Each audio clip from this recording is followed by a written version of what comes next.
have been there if it was not this Indian Ocean that you're seeing here, because people were interested in coming at East Africa and knowing how East Africans relate.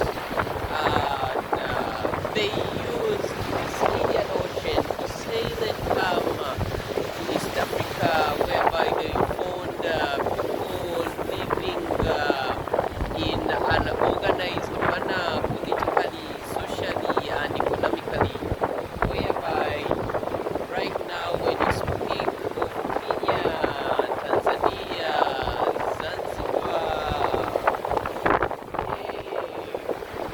we speak about, when we see them developing, we speak about the Indian Ocean. It's because they are developing because of the Indian Ocean. If it had not been the Indian Ocean, I'm telling you, most East African countries would not really have been developed.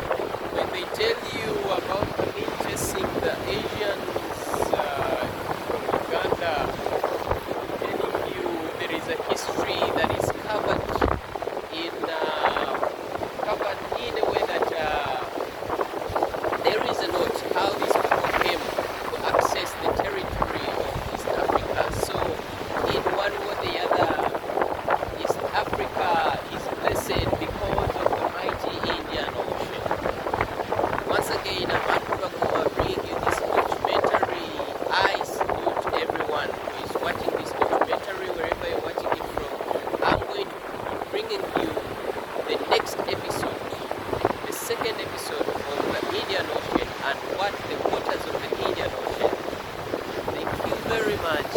Have a blessed evening and day and night.